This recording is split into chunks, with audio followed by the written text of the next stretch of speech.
지렛대 효과는 이제 정확히 아시겠죠? 지렛대 효과에 의해서 지분 수익률이 변한다, 총 수익률이 변한다? 지분 수익률이 변한다. 지지 기억하시는 거예요. 꼭 기억해 두세요. 그리고 제일 중요한 건 금융의 지렛대 효과라고 꼭 그렇게 붙여 읽는 습관을 들이셔야 돼요. 지렛대 효과라고 생각하지 마시고 금융의 지렛대 효과. 금융이 없으면 지렛대 효과가 없는 겁니다. 그러면 자, 여기 보세요. 이제 요구 수익률의 개념에 대해서 이제 설명을 드려볼 텐데, 인간은 어떤 일을 하면 그 일에 대한 대가를 당연히 요구하겠죠. 그럼 그 일을 하기 위해서 감당해야 되는 것이 있다라면 그 감당해야 되는 것에 대해서는 최소한도로 대가를 요구하겠죠, 여러분? 맞나요? 그런 거예요. 그래서 그 대가, 최소한도로 요구한 대가가 주어지면 그 일을 하고 그 대가도 주어지지 않으면 그 일을 안 할 거예요. 그럼 이제 이 인간을 투자자로 바꿔볼게요. 투자자는 투자를 할까 말까를 따질 때 이 투자를 통해서, 해당 투자를 통해서 감당해야 되는 것이 있다라면 이것에 대한 대가는 요구할까요? 그렇겠죠? 최소한도로 요구하는 게 있겠죠. 그것에 대한 대가를 요구하게 돼 있어요.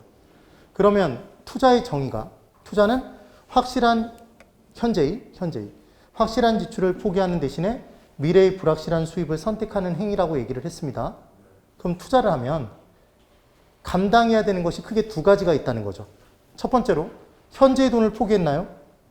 그리고 미래의 돈을 선택한 거죠. 그럼 현재부터 미래까지 시간을 견뎌야 된다는 얘기예요.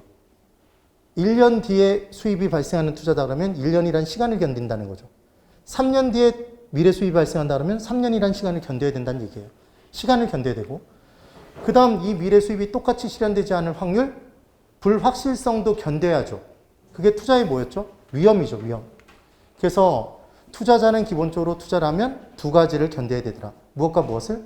시간과 위험을 견뎌야 돼요. 그럼 시간에 대한 대가와 위험에 대한 대가를 최소한도로 요구하겠죠. 이 부분의 문제, 얘를 최대한도로 요구하는 수익률이다. 이런 식으로 계속 함정을 팠던 거죠. 최소한도다, 최대한도다? 최소한도. 그래서 최소한도로 요구하는 대가, 이 개념이었어요. 그러면 칠판 그대로 간단한 내용이었어요. K은행에, 국민은행에 1년 만기 정기금의 이자율이 있답니다. 얘가 3% 이자율을 준대요. 3%. 그러면 예상한 수입이 예상된 대로 똑같이 실현되지 않을 확률이 거의 없죠. 제1금융권인 국민은행이 약속한 이자가 있으면 원금과 이자를 만기가 되면 다 돌려주겠죠, 거의. 그럼 얘는 위험이 거의 없죠. 보이셔야 돼요? 보이나요, 뒤에서? 거의 안 보이죠, 이 위험이. 위험이 작다는 얘기예요. 이번에는 국가도 돈이 필요한가요, 여러분? 지방자치단체도 돈이 필요하죠. 그럼 국가와 지방자치단체가 채권을 발행해서 돈을 빌려오는 경우가 있어요. 그럼 국가가 발행하는 채권은 뭐라고 하고? 국채.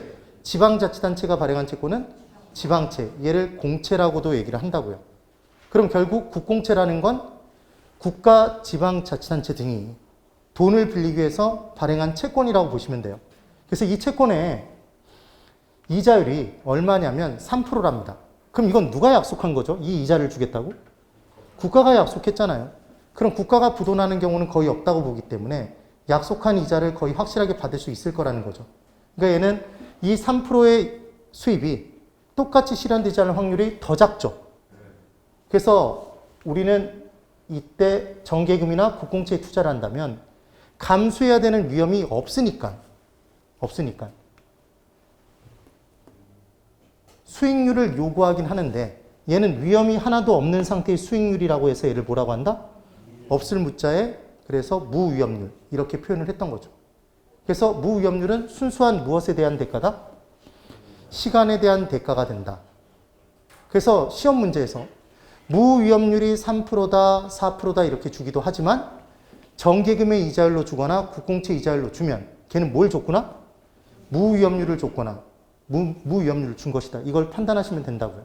그래서 지금은 투자자가 요구하는 수익률은 무위험률일까요? 맞죠? 지금 위험을 하나도 감수할 필요가 없으니까 감당하는 게 시간만 견디면 되니까 그때 요구 수익률이 곧 무위험률이 되는 거죠. 투자자 입장에서는 시간에 대한 대가만. 그럼 아까 투자의 정의가 뭐였죠, 여러분? 투자란 현재의 확실한 지출을 소비하는, 희생시키는 대신에 안 하는 대신에 미래의 불확실한 수입을 선택하는 행위. 그럼 투자는 정의상 위험을 감수하는 거예요.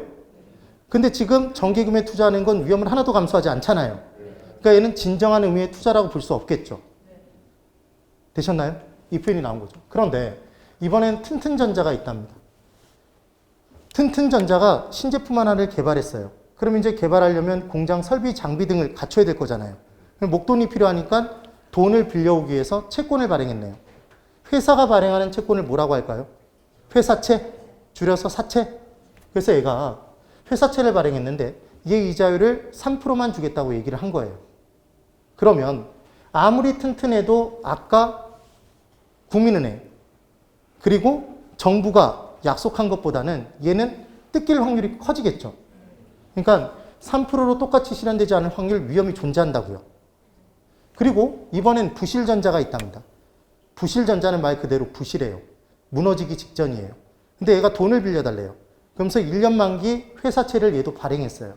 그러면서 3% 이자만 주겠답니다. 3% 이자 발생하는 이 부실전자의 채권에 투자하실 건가요?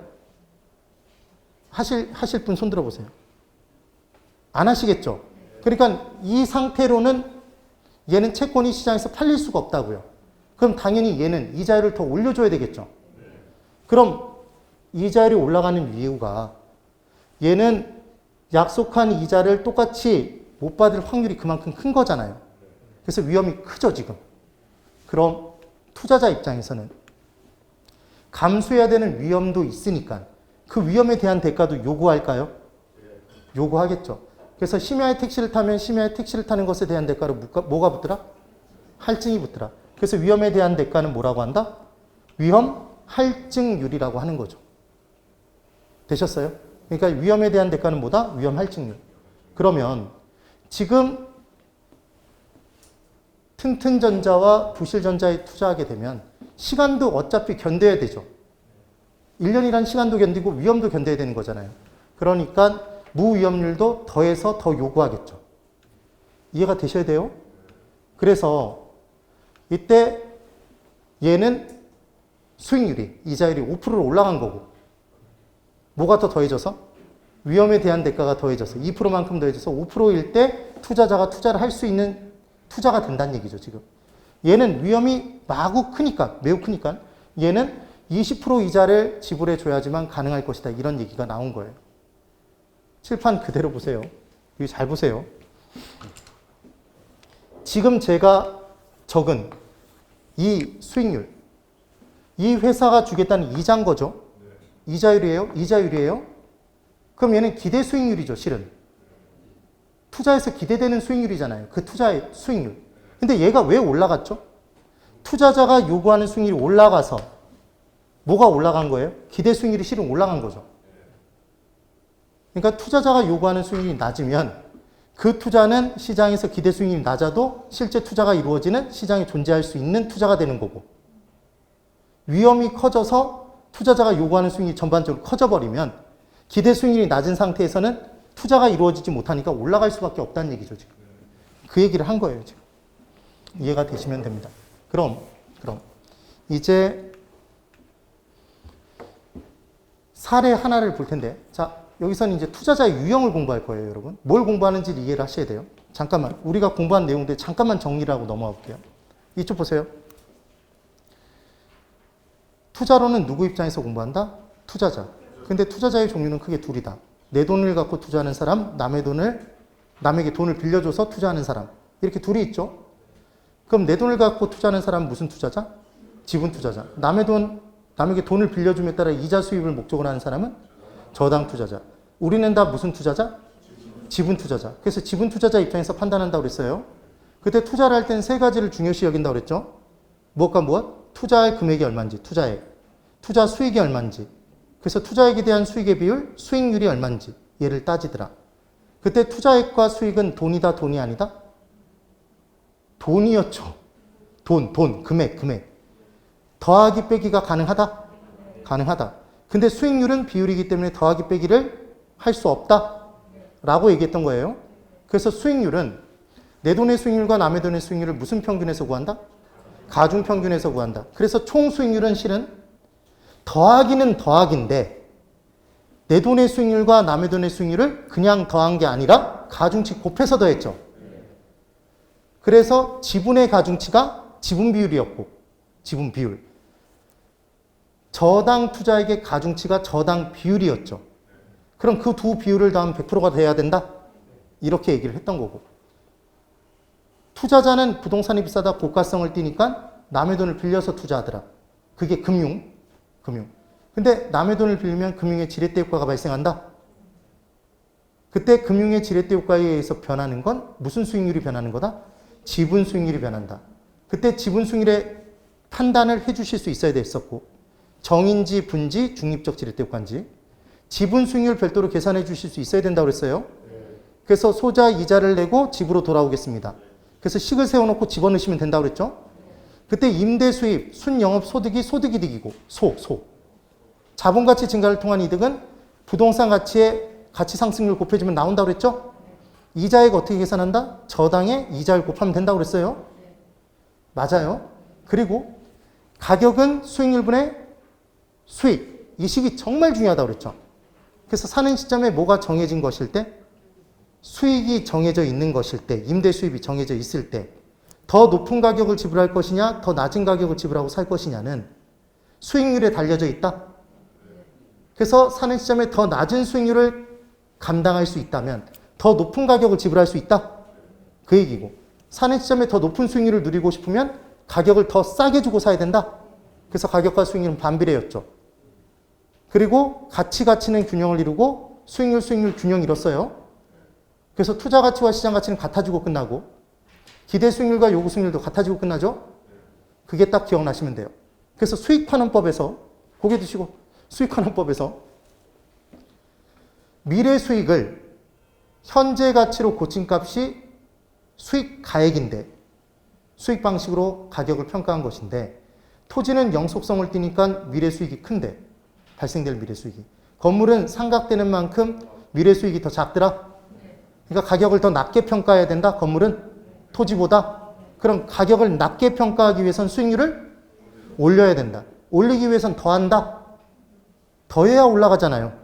5%에서 10%로 올리려면 5%를 더해야 되죠. 그래서 상각률은 더하겠네요. 그게 기억이 나시면 되는 거였죠. 정리되셨어요? 그리고 기대 수익률과 요구 수익률의 개념을 공부할 때 우리가 요구 수익률의 내용을 지금 공부한 거죠. 그럼 요구 수익률은 투자의 정의상 투자자는 항상 투자를 할 때 시간에 대한 대가와 위험에 대한 대가를 둘 다 요구한다. 기본적으로 둘 다 요구하죠. 그런데 위험이 하나도 없는 상태의 수익률은 크게 두 가지가 있다는 얘기를 했어요. 정기금 이자율과 국공채 이자율. 그럼 걔는 우리가 마음대로 정하나요? 시장에서 정해져 있나요? 시장에서 정해져 있죠. 그래서 2021년 4월 14일에 부동산 투자를 할까 말까를 따져보기 위해 무위험률을 구해보기 위해서는 은행 찾아가 보면 되죠. 그래서 1년 만기 정기금 상품의 이자율이 지금 얼마입니까? 물어보면 바로 나오죠. 되셨어요? 그러니까 무위험률은 투자자에 의해서 결정된다? 일반 경기 상황에 의해서 결정된다? 일반 경기 상황에 의해서. 근데 해당 부동산 투자가 위험하면 위험할수록 우리 투자자들은 위험에 대한 대가를 더 요구하네요. 그게 위험 할증률이었죠. 그래서 그 둘을 더한 게 투자자가 최소한도로 최대한도로 요구하는 무슨 수익률? 요구 수익률. 그러니까 해당 투자의 위험이 커질수록 요구하는 수익률 커지겠네요. 그러면 제가 이렇게 표현한 게 맞나 보세요. 위험이 커지면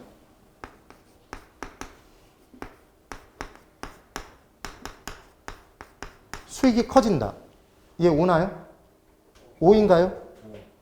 5죠? 왜 5죠? 지금 위험이 커지면 커질수록 위험 할증률이 커져서 요구 수익률이 커지죠. 그럼 기대 수익률도 올라가야 되죠. 그러니까 결국은 시장에서의 수익은 더 커지는 거죠. 그래서 위험과 수익은 비례한다, 반비례한다? 비례하는 거죠. 위험이 큰 투자일수록 수익도 더 커야 우리는 투자를 한다. 이게 개념이 쓰는 거예요. 그래서 주식 투자와 예금 투자 중에 뭐가 더 위험하니까? 주식 투자가 위험하니까 우리는 주식 투자의 수익률이 크지 않으면 투자 안 하죠. 그럼 예금 투자하는 사람도 시장에 존재해요. 그 이유는 예금 투자는 뭐가 작은 반면에? 위험도 작지만 그 대신 뭐도 작다? 수익도 작다. 반대로 얘기하면 수익도 작지만 위험이 작잖아요. 그래서 그 투자를 하겠네요. 그러면 시장에서의 투자자의 유형이 위험을 더 좋아하는 사람도 있고 위험을 싫어하는 투자자도 있다. 그래서 우리가 투자자의 유형을 공부해야 되는 거죠. 그래서 이제 투자자의 유형에 대해서 공부하기 위해서 이 부분을 설명을 드려보는 겁니다. 자, 이제 보세요. 얘는 이렇게 정리를 해볼까요? 실제 시험에서 얘를 계산하는 문제가 딱 한 번 나온 적이 있었어요, 실은. 근데 다시 나올 가능성은 좀 덜하긴 하지만 개념을 이해하기 위해서 상황이 있대요, 상황. 그 다음 1년 후에 현금, 예상 현금 유입액이 있답니다. 그 다음 그렇게 될 확률이 주어져요. 그럼 우리는 얘를 평균값을 구할 수 있대요, 평균. 그리고 그 평균으로부터 벗어날 확률, 표준 편차, 편차를 계산할 수 있고 걔를 이제 가지고 따져본다는 얘기예요. 그래서 A 부동산이 있습니다. 잘 보세요. A 부동산은 호황일 때 1년 후 예상되는 수입이 1억 9천만 원이래요. 호황일 때. 그럼 불황일 때가 나오겠죠, 여러분? 그럼 호황일 확률이 50%래요. 그 다음 불황이 되면 A 부동산은 1년 후 예상되는 수입이, 그러니까 1년 후에 팔면 얘 5천만 원을 받는데요. 이럴 수 있을까요? 이럴 수도 있겠죠. 그러면 얘는 확률이 얼마인가요? 얘도 50%겠죠. 그럼 우리는 지금 호황일 때, 호황이라면 1억 9천만 원이 될 것이고 불황일 때 5천만 원이 될 이 부동산에 가중평균 기대값을 구해볼 수 있을까요? 할 수 있죠. 뭘 곱하면 되죠? 확률을 곱해주는 거죠. 그러니까 무조건 확률을 곱한다, 비중을 곱한다 그러면 걔는 무슨 평균이다? 가중평균인 거예요. 우리 시험에서는 산술평균이 없습니다, 여러분. 다 무슨 평균에서 구한다? 가중평균. 구하겠죠. 그 다음 B부동산은 호황일 때는 얘는 1억 3천만 원이래요. 그 다음 불황일 때 1억 1천만 원이 될 것이랍니다. 그렇게 될 확률도 50%래요. 여기만 보고 대답해 보세요. 그냥 대답해 보세요. A 부동산과 B 부동산 중에 뭐가 더 위험해 보이세요? 자, A 부동산이 더 위험하죠. 왜 위험하죠? 좋았을 때와 나빴을 때의 편차가 크잖아요. B 부동산은 편차가 작죠. 그럼 당연히 얘는 위험이 작은 부동산 투자고 얘는 위험이 큰 투자겠네요. 그럼 걔를 따질 때 위험은 이 기대값으로부터 벗어날 확률이거든요. 네. 그럼 기대값을 구해보면, 이제 평균값을 구해보면 이렇게 평균값을 구할 수 있다는 얘기죠. 자, A 부동산 구하는 겁니다. 1억 9천에 얼마의 가중치를 실어요? 50%. 0.5 곱하죠? 그럼 얼마? 9,500. 그 다음 5천만 원의 가중치 50%를 실죠? 그럼 0.5 곱하면 2,500. 다음은 얼마? 1억 2천만 원이 나온 거예요. 이거는 너무 쉽죠, 지금. 50% 50%니까 이 둘을 더한 다음에 2로 나눠도 되잖아요. 2억 4천을 2로 나누니까 1억 2천 나왔다는 얘기죠. 실은. 이렇게 계산이 됐어요. 그럼 얘가 가중평균치입니다. 지금 가중평균치죠. 그럼 분산을 구해볼게요. 분산. 그럼 분산은 원래 있었던 그 수치에서 평균값을 빼주는 거예요. 그래서 그 평균치에서 나눠져서 흩어져 있을 확률, 그게 분산이거든요. 분산의 정의가. 그러면 얘 지금 기대값이 얼마죠? 1억 2천이죠. 평균값이. 평균에서 벗어날 확률이거든요. 지금. 그러면 얘를 제곱을 한다고 되어 있습니다, 여러분. 그럼 1억 9천에서 1억 2천을 뺀 7천만 원의 제곱이면 수치가 나오겠죠. 그 수치에다가 얼마의 가중치를 실는다? 똑같이 50%의 가중치를 실어요. 그럼 얘가 계산 수치가 이렇게 나온대요. 근데 사실은 여기에 얘가 10,000원이 제곱으로 들어가 있는 거예요. 지금 10,000원에 7천만 원에 제곱을 하면 49000 6개가 찍히는 게 아니라, 잠시만 보실래요? 얘가 7천만 원이죠. 지금 7천만 원에 제곱을 했답니다. 그럼 얘는 이렇게 얘기할 수 있을까요? 7천에 제곱에 곱하기 10,000원의 제곱이라고 얘기할 수도 있나요? 똑같죠? 맞아요? 같잖아요. 그러면 7천의 제곱은 77에 49. 그래서 49, 49, 그 다음 000, 000이 됐겠죠. 맞아요? 그리고 얘는 10,000원의 제곱이죠, 실은. 이래야 계산이 된 수치잖아요. 여기에 곱하기 0.5를 하니까 이 금액이 나왔죠. 그래서 사실은 여기에 10,000원의 제곱이 들어가야 된다고요. 이해되셨어요? 그런데 이제 보세요.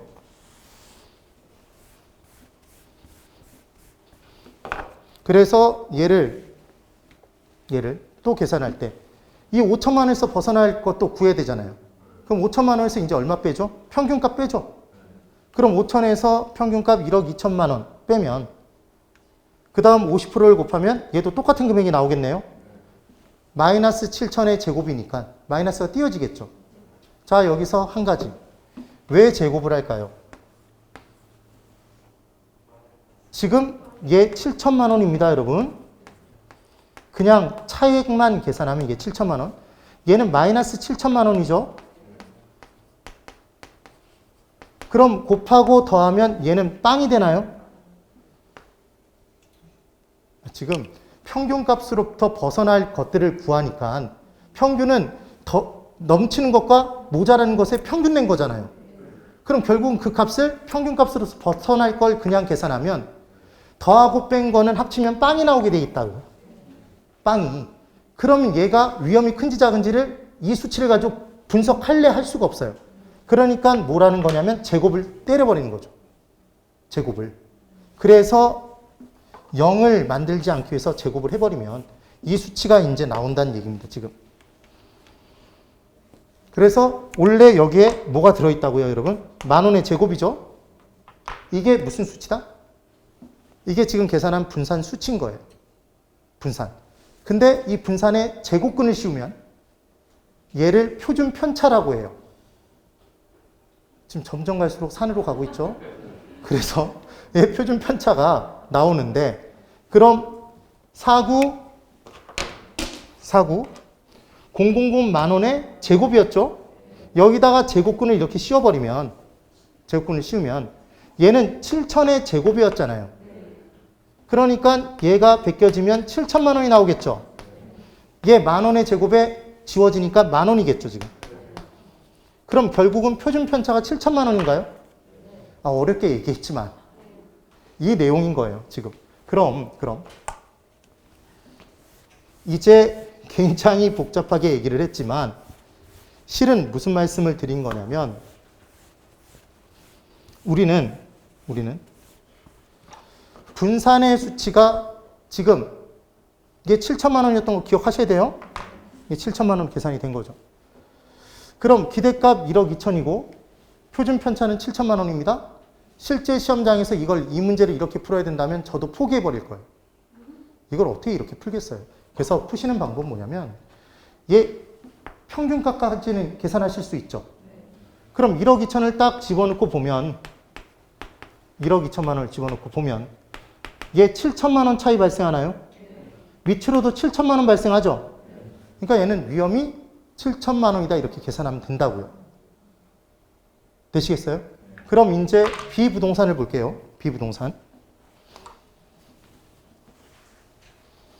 비부동산의 내용을 이제 보면 비부동산은 계산해봤더니 이렇게 계산했다고요. 이렇게 계산이 된 거예요. 그럼 칠판 여기 보시면 얘도 1억 3천에 50%, 1억 1천에 50%? 예? 그래서 평균의 기대값을 구해보면 얘 1억 2천이죠, 지금? 평균 내보면. 그럼 1억 2천을 딱 집어넣고 보면 얘 1,000만 원 차이 나나요? 얘 1,000만 원 차이 나죠? 그러니까 위험이 얼마예요, 지금? 똑같이 실현되지 않을 확률은 위아래로 1,000만 원이잖아요. 이렇게 계산하면 된다고요, 지금. 그래서 얘는 1,000만 원이라는 걸 바로 뽑아낼 수 있다는 얘기죠. 우리 시험에서는 이 정도 문제가 나왔었다고요. 이걸 이렇게 계산하는 게 아니라 바로 보이게. 그럼 이제 이렇게 두 개의 투자이 주어졌다면 잠깐만 여기 보세요.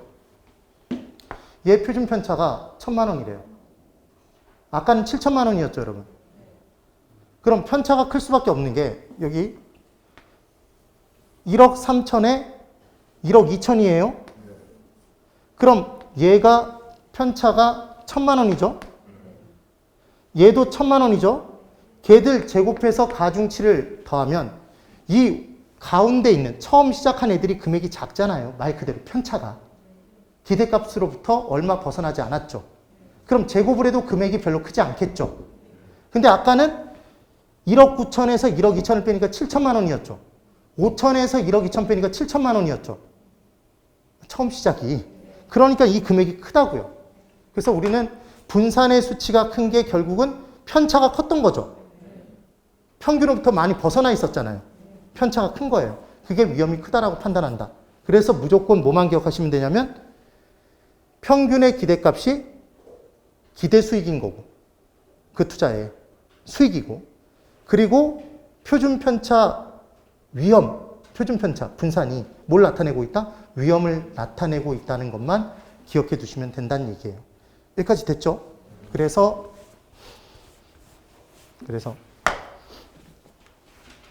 이제 이 투자안이 있을 때, 자 보세요.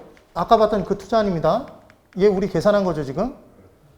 투자자의 유형을 위험 추구형과 위험 중립형과 위험 회피형으로 쪼갠대요. 이렇게 셋으로 쪼갠답니다. 그러면 위험 추구형 투자자는 지금 기대 수익은 동일한가요?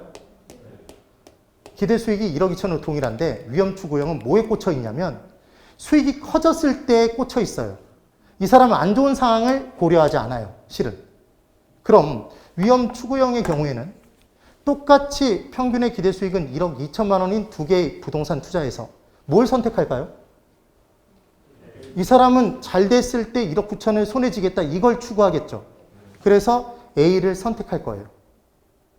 얘를 보는 순간 약간 이상하죠. 이런 사람이 있다는 게. 그 다음 위험 회피형 투자자는 동일 수익이라면 얘는 위험이 더 큰 걸 선택하겠다 작은 거?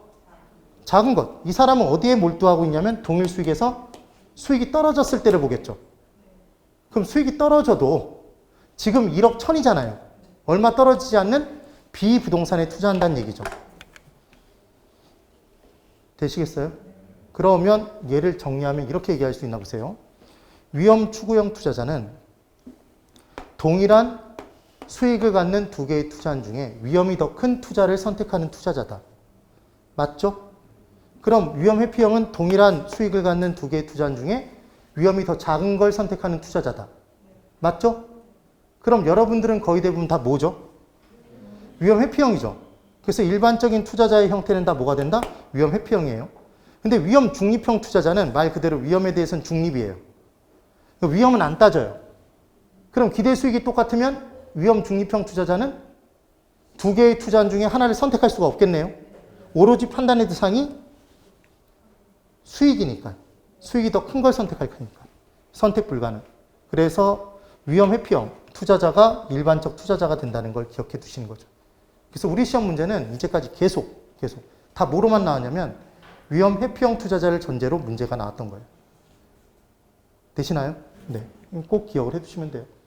그래서 투자자의 유형만 좀 보고 넘어갈게요. 한 2분만 더 할게요. 그래서 두 개의 투자자는 볼 필요가 없고 위험 회피형만 보면 되죠. 그럼 위험 회피형을 위험 혐오형 투자자라고 표현하기도 하는데 위험을 싫어하는 정도에 따라서 위험을 더 싫어하는 사람이 있고 덜 싫어하는 사람이 있어요. 공격적 투자자와 보수적 투자자. 이름 보세요. 누가 더 공격적이죠? 공격적 투자자가. 얘는 위험을 덜 싫어하겠죠. 공격적인 투자자는. 보수적인 투자자는 정말 위험을 싫어하죠. 그래서 위험을 싫어하는 사람일수록 위험에 대한 대가를 더 많이 요구한다, 적게 요구하겠다? 더 많이 요구하죠. 전에 번지점프를 싫어하는 사람은 번지점프에 대한 대가를 많이 요구한다고 그랬죠. 근데 번지점프를 덜 싫어하면 대가가 조금만 주어져도 뛰어내릴 수 있다? 그 얘기를 기억하시면 돼요. 그래서 동일 위험에 대한 대가를 공격적 투자자는 위험을 덜 싫어하기 때문에 대가를 많이 조금만 요구하는 거고 보수적 투자자는 위험을 더 많이 싫어하니까 위험에 대한 대가를 더 많이 요구한다? 동일한 위험을 감수해도. 그래서 무차별 곡선의 모양이 대가를 얘는 조금만 먹으니까 배가 볼록 완만. 아니, 얼마 안 먹으면 완만하죠. 그래서 무차별 곡선의 모양이 완만하고 실제 그 이유예요. 보수적 투자자는 대가를 많이 요구했으니까 대가를 많이 먹으면 볼록 그래서 무차별 곡선의 모양이 볼록하다. 그럼 볼록한 게 가다가 뚝 떨어지죠. 그래서 경사가 급하다, 완만하다, 급하다 이렇게 얘기를 하는 거예요. 이 부분 가지고 함정을 팔 수 있다는 걸 꼭 기억해 두세요. 그래서 오늘 투자론 부분에서 투자자의 유형까지 설명드렸고 그 뒷부분의 내용도 실은 설명드린 부분들이 있는데 그걸 또 정리해서 다음 주에 좀 연결해서 볼 거예요. 되셨나요? 네. 열심히 잘 따라오시면 되고 꼭 멘토링 동영상 들어보세요. 우리 랜드프로에도 올라가 있으니까. 네. 오늘 여기까지만 진행하도록 하겠습니다. 대단히 수고 많으셨습니다. 수고하셨어요. 네.